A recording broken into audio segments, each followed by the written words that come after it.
Seigneur, parle-moi. Papa, je veux que tu me parles. Enseigne-moi tes voix. Parle-moi, Jésus. Parle-moi, Shiloh. Bonjour chez vous, bien-aimés dans le Seigneur et bienvenue sur notre plateau télévisé dans le cadre de notre émission Un sens spirituel. Un sens spirituel désigne symboliquement la prière, l'adoration et la communion avec Dieu. Dans le livre de Psaume 141 au verset 2, la Bible déclare que ma prière soit devant toi comme l'encens. En d'autres termes, un sens spirituel est un symbole de présence divine, de pureté de vie et d'intimité avec Dieu. Je suis Lauriane Bukinda. C'est un plaisir pour moi de vous entretenir pendant quelques minutes autour du thème « Apparence de la piété, mais régnant Dieu ». Je ne suis pas seule, je suis assistée de Charlène Boissa. Charlène, bonjour. Bonjour Lauriane. Et pour mieux aborder cette thématique, nous recevons le pasteur Ulrich Kevin-Makosso des églises Bethany. Pasteur Ulrich Kevin-Makosso, bonjour et bienvenue sur notre plateau télévisé. C'est un honneur pour nous de vous recevoir aujourd'hui. Bonjour Lauriane. Sans plus tarder, nous allons aborder notre thématique du jour qui est « Apparence de la piété, mais régnant la puissance de Dieu ». Alors, révérend, j'ai une première question qui est « Qu'est-ce que l'apparence de la piété ?» Ok, Lauriane, merci. Déjà, j'apprécie votre émission. Vous faites du bon boulot. Je préfère déjà vous dire que l'apparence de la piété, pour mieux comprendre l'apparence de la piété, il serait important pour nous de savoir ce qu'est la piété et ce qu'est l'apparence. C'est quoi la piété? La piété déjà est une vertu, la vertu qui consiste à faire une dévotion. C'est une vertu qui consiste à faire une dévotion, mais cette vertu, elle est manifestée par certaines pratiques, c'est-à-dire la prière, la méditation, la louange, tout ce qui autour de cette pratique consiste à faire ce qu'on appelle la piété. Donc c'est une pratique spirituelle, une dévotion spirituelle, c'est ce qu'est la piété. Maintenant, puisque nous parlons de l'apparence de la piété, il serait important de comprendre ce que veut dire l'apparence. L'apparence ici fait intervenir la notion du paraître. C'est-à-dire, le mot qu'on peut utiliser pour mieux définir l'apparence, c'est l'hypocrisie. C'est l'hypocrisie. En grec, c'est hypocrates, qui veut dire comédie. C'est-à-dire, quand on parle de l'apparence de la piété, on voit la comédie qui se fait autour de la piété. C'est quelque chose qui n'est pas vrai, c'est quelque chose qui n'est pas clair, c'est quelque chose qui n'est pas net. Donc, au lieu de vivre la véritable piété, mais on paraît et on fait de la comédie, on joue un rôle qui n'est pas le sien. Et c'est exactement ça, l'apparence de la piété. Si on peut s'arrêter par là pour mieux comprendre, c'est ça l'apparence de la piété. Merci, révérend. Alors, pasteur, pourquoi certains renient la puissance de Dieu tout en se disant chrétiens? Ok, cette question est une très bonne question. Pourquoi certains renient la présence de Dieu tout en se disant chrétiens? La vérité, c'est que répondre à cette question nous amènerait à avoir plusieurs éléments. C'est-à-dire que l'un des éléments que je voudrais quand même qu'on puisse comprendre, c'est que certains renient la puissance de Dieu parce qu'ils n'ont pas la puissance de Dieu.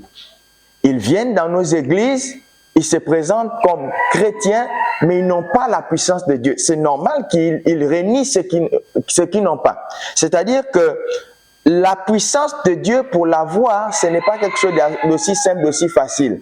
Avoir la puissance de Dieu, c'est être connecté à Dieu. Avoir la puissance de Dieu, c'est vivre la présence de Dieu. Avoir la puissance de Dieu, c'est être dans l'intimité avec Dieu. Ça veut dire que quelqu'un qui ne sait pas entrer en intimité avec Dieu ne peut pas présenter la puissance de Dieu. C'est ainsi qu'on dit, il renie la puissance de Dieu. En fait, renier ici, c'est déjà dans le simple fait qu'il ne l'a pas d'abord. Donc, c'est là l'une des raisons. Et une autre raison, c'est que les gens viennent dans nos églises et manquent de sérieux.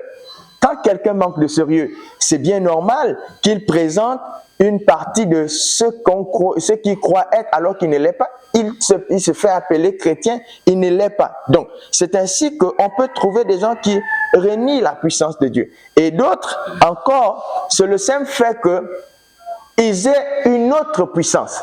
C'est-à-dire, vous allez voir certaines personnes qui se font appeler pasteurs, docteurs, apôtres, évêques, mais qui n'utilisent pas la puissance de Dieu. Ils vont vers des féticheurs, des marabouts pour emprunter une puissance qui n'a rien à voir avec la puissance de Dieu. Et c'est ainsi que quand vous regardez ces personnes, vous voyez, ils ont l'apparence. Donc, ils paraissent chrétiens, mais ils ne le sont pas au fond. Donc, la puissance de Dieu n'y est pas. Et c'est pourquoi on peut dire, oui, certains renient la puissance de Dieu parce qu'ils n'en ont pas. Ils n'ont pas cette puissance-là. Ils ont simplement le fait de venir à l'église qui fait d'eux des chrétiens. On peut penser qu'ils sont chrétiens, le fait de venir à l'église, mais cependant, ils renient la puissance de Dieu. Ou encore la force de cette puissance. Parce que la puissance de Dieu se révèle dans ce qui fait la force de la puissance. Le texte que vous venez de lire dans le livre de 2 Timothée chapitre 3 verset 5, il nous dit que en fait, ils ont l'apparence de la piété, mais ils renient ce qui fait la force. Ils renient ce qui fait la force. Ce n'est pas forcément la puissance qui fait la force, mais il y a un élément qui fait la force de la puissance, c'est la présence de Dieu. Ils n'ont pas la présence de Dieu. C'est normal qu'ils renient la puissance de Dieu. Je pense que c'est comme ça qu'il faut qu'on puisse comprendre ce sujet. Alors, révérend, comment pouvons-nous vivre une foi vraie avec des fruits? Waouh. J'apprécie vos questions, ce sont des très très belles questions. Ouais, le texte de Psaume 119, le verset 9 nous dit ceci. Comment le jeune homme rendra-t-il pur son sentier? La Bible dit en se dirigeant d'après ta parole. Ça veut dire que ce qui fait la force de la piété, c'est la parole de Dieu. Mais comment on peut vivre une foi vraie en produisant des fruits? La Bible dit déjà, le juste vivra par sa foi. Et la base même de la foi, c'est la parole de Dieu. C'est la parole de Dieu qui est la base de la foi et qui nous permet de produire de bons fruits. Ça veut dire que si on doit répondre à cette question, je dirais tout simplement qu'il va falloir que le jeune homme, il va falloir que la jeune fille, que les hommes et les femmes s'approprient la parole de Dieu. Parce que c'est la parole de Dieu qui donne même la force à notre piété. C'est la parole de Dieu qui donne la force à notre foi. C'est la parole de Dieu qui donne la force même ou bien qui permet de produire des fruits. Donc, sans se dirigeant d'après la parole de Dieu. Nous devons nous diriger d'après la parole de Dieu, car c'est la parole de Dieu qui nous fait. C'est la parole de Dieu qui construit le fruit qu'on peut trouver en Christ. Pasteur, j'ai encore une autre question à vous poser. Ok. Avez-vous déjà lutté avec besoin de paraître parfait, pasteur? Cette question, c'est une question qui fait intervenir une certaine intimité de ma vie. Je peux dire oui. Oui, parce que déjà, l'homme aime paraître. Oui. La Bible dit que la chair a des désirs contraires à ceux de l'esprit. Amen. Si la chair a des désirs contraires à ceux de l'esprit, les désirs de la chair, chaque jour, nous donnent l'envie de paraître. C'est-à-dire de faire ce qui n'émane pas de la piété. De se présenter bien alors qu'au fond, on ne l'est pas. Si vous me posez la question de savoir si un jour j'ai lutté avec ce désir de paraître, je peux vous le dire oui. Parce que je vais prendre l'exemple de certaines situations de ma vie où je prêchais des choses qui n'étaient pas ce que je vivais. Et la façon de développer m'a donné cette envie de montrer que je vis la chose. Cependant, je ne vivais pas ces choses-là, mais ce qui m'a ramené, j'ai envie de dire ramené sur la terre, c'est le simple fait que au moment où tu parles et que tu ne vis pas la chose, la chair t'amène à montrer comme si tu vivais la chose, mais la parole de Dieu te met comme un miroir en face de ce que tu es, de ton vrai toi. Et je me suis retrouvé à plusieurs reprises, dans plusieurs situations comme ça, en train de vivre un certain mensonge, de vivre une certaine hypocrisie, où je paraissais, je montrais que c'est ce que je vis, et cependant ce n'était pas ça. Donc je luttais au-dedans de moi avec quelque chose qui n'était pas vrai. Oui, je me suis trouvé dans ce genre de situation, les témoignages sont kyriels. Le temps manquerait de citer un témoignage bien concret pour qu'on puisse prendre un peu plus de temps. Mais je vous le dis, j'ai plusieurs fois lutté avec cette envie de paraître, cette expression de paraître là. Donc j'ai vraiment lutté. Mais c'est pas facile. La piété est une chose noble mais difficile à vivre. Et la chair nous renvoie toujours à manifester le paraître. Oui, ça, je peux vous le confirmer. J'ai eu ce temps de lutte. J'ai eu ce temps de lutte-là. Voilà ce que je pouvais vous dire. Merci. Alors, révérend, tout à l'heure, vous avez dit que vous avez lutté par rapport au besoin de paraître. Vous pouvez nous dire en quelques mots comment vous avez fait pour remédier à cette situation? Ok, c'est très bien. Je peux déjà vous dire que chaque situation n'a pas le même couloir de sortie. Il y a plusieurs sorties et je vous ai dit que plusieurs fois j'ai dû lutter, mais je peux vous prendre l'élément essentiel, l'élément fort qui m'a mené à sortir des situations dont plusieurs se sont répétées. L'élément fort ici, comme je vous l'ai dit, comment le juste rendra pur son sentier? C'est en se dirigeant d'après la parole. La parole m'a mis à nu par rapport aux actes que je posais. La parole m'a mis à nu. Je suis tombé pour certaines situations devant le fait accompli de la parole qui a exposé une partie de ma vie alors que j'étais en train de dire ce qui n'était pas vrai. Et la parole m'a tellement mis à nu que je me suis ressaisi. Permettez-moi de vous dire, les autres fois où je me suis en sorti, c'était par le canal de mon épouse. Je peux vous dire, pour ceux qui sont mariés, soyez fiers d'avoir une épouse qui est capable de vous dire les vérités. Vous savez, parfois, dans notre façon de faire, on pense qu'on fait bien, mais cependant, on ne fait pas bien. C'est-à-dire qu'on peut se trouver en pensant qu'on fait quelque chose de bien, mais c'est le regard d'autrui, comme disait un philosophe, autrui nous chosifie. C'est le regard d'autrui qui nous amène à nous connaître. C'est autrui qui nous amène à véritablement nous réaliser qui nous sommes. Et mon épouse m'a aidé à plusieurs reprises à sortir de certaines situations. Lorsqu'elle constate que ça ne rime pas avec la parole de Dieu, elle me le dit. Et la façon de me le dire m'amène, moi, à pouvoir changer la donne. Et c'est comme ça que dans certaines situations, je puis m'en sortir. Je vous assure, ces choses-là ne sont pas faciles. On a besoin d'être aidé par les gens, mais on a besoin aussi d'être inspiré par la parole. C'est pourquoi la méditation de la parole nous aide à vivre la piété. C'est un élément qui nous fait sortir de beaucoup de problèmes. La parole de Dieu, comme dit la Bible, est une épée à double tranchant. Elle peut séparer moelle et jointure. Elle peut corriger, elle peut instruire, elle peut aussi amener à changer de dimension. Donc, ce sont là les éléments qui m'ont aidé à m'en sortir. Quand le besoin de paraître arrive, laissez-vous guider par la parole et laissez les uns et les autres vous donner une instruction qui peut vous faire sortir de ce besoin de paraître. Je pense que c'est comme ça que j'ai pu m'en sortir à chaque fois que je suis tombé dans certaines de ces situations. Waouh, merci révérend. Alors, pasteur, nous avons une dernière question à vous poser. Comment discerner l'apparence de la piété chez soi? Comment discerner l'apparence de la piété chez soi? Oui, pasteur. Vous voyez, le problème que les uns et les autres nous avons, c'est de croire que ceux qui font le mal ne savent pas qu'ils font le mal. D'accord.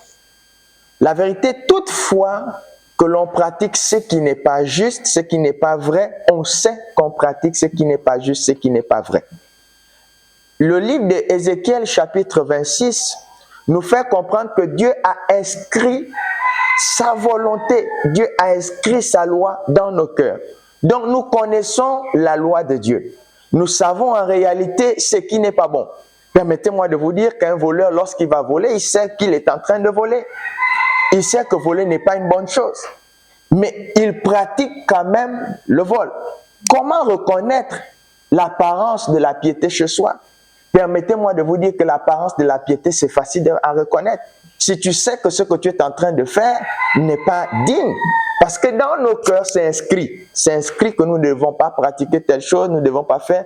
Facilement, l'apparence de la piété, on la reconnaît. C'est seulement reconnaître que ce que tu fais n'est pas digne d'être pratiqué.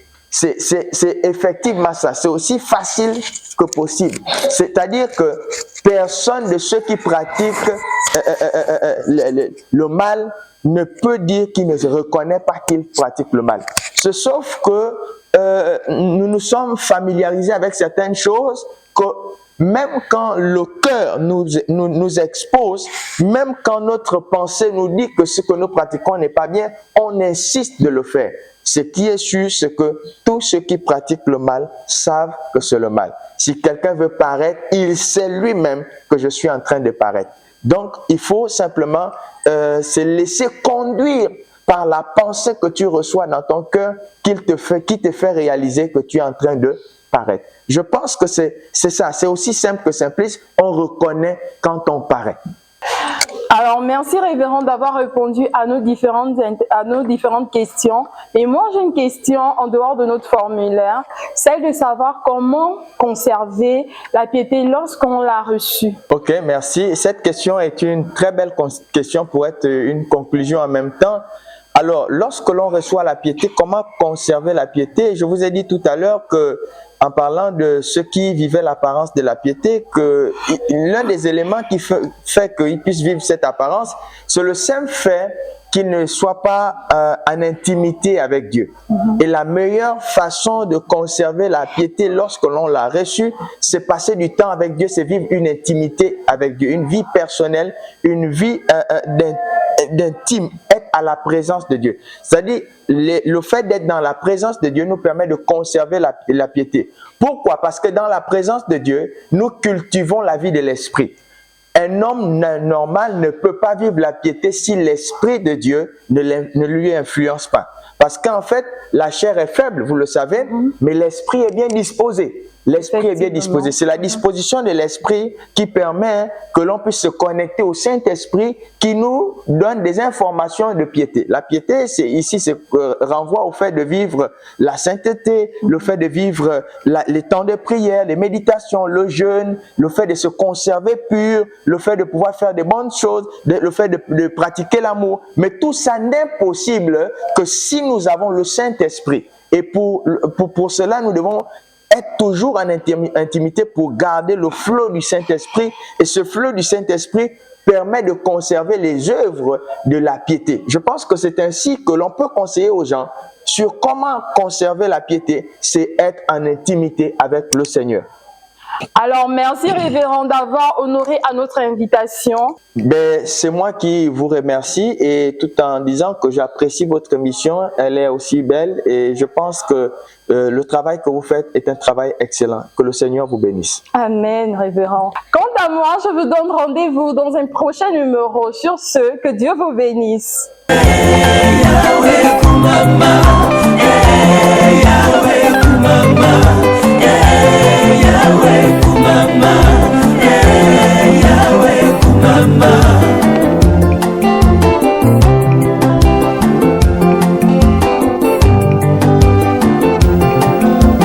Tu es le Dieu qui m'a sauvé, tu es le Dieu qui m'a aimé, tu es le Dieu qui m'a changé, tu es le Dieu qui m'a restauré, toi tu es le Dieu qui m'a aimé. Tu es le Dieu qui m'a sauvé. C'est toi que moi j'adore, mon Jésus. C'est toi que moi je lève, mon Jésus. C'est toi que moi j'acclame, mon Jésus. C'est toi que moi j'adore, mon Jésus.